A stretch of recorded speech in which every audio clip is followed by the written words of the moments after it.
So I asked Maya yesterday what she's doing for Halloween. Is she going to go trick-or-treating? And she's like, no, Mom, there's the party. And I'm like, oh, cool. Well, where's that at? It's here. It's at my house. The party's at my house. So there's going to be about a dozen teenagers here in 2 hours. So I'm going to go make them something to eat, and I'm going to take you with me because this is what I do. This is my Olympics, last minute food prep for large quantities of people. Okay, so I've got some stuff to make a pasta bake, and I'm soaking my romaine in cold water because it just crisps it up and makes it a little bit crispier. Hi, Stepman. Stepman's hoping I drop something, which I will. I will, Michael. I promise. All right, I have some chopped carrots, some chopped onions. I had a half an onion, and then I have a tomato that needs to get used up, so I'm going to use that. Okay, olive oil. I have this hydro planter here where I've planted basil, and it's taking over everything, so I'm going to use a whole bunch of this in this recipe. Okay, I don't have time to mince garlic, so I'm using jarred garlic, which I love.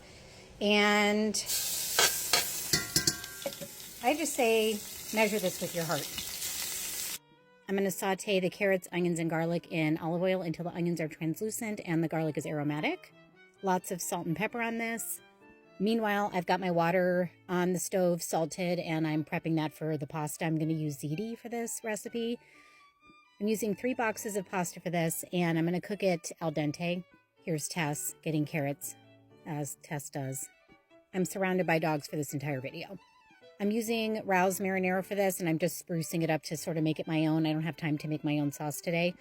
Then on the side, I'm going to put the chopped basil. I'm going to put some grated Parmesan cheese and a container of cottage cheese with a ton of shredded mozzarella on top of that. And then I'm going to salt and pepper that and mix it together. This is the cheese mixture that gets folded into my baked pasta. So that's what it looks like when it's done. Then you just throw the sauce that you made, the al dente pasta, and the cheese mix all together. Mix it really, really well. I pour it into a disposable baking dish because I just can't be doing dishes tonight. I'm going to have too many kids here and it's Halloween. And then I top it with some fresh basil, and I serve it with some toasty artesian bread and a salad. I keep it covered in tin foil on a warmer. That way they can serve themselves as the kids arrive or even after they come back from trick-or-treating, and it'll still be hot. And I would normally serve this with some sort of dessert, but it is Halloween, so they're just going to eat candy, so I'm going to skip it tonight.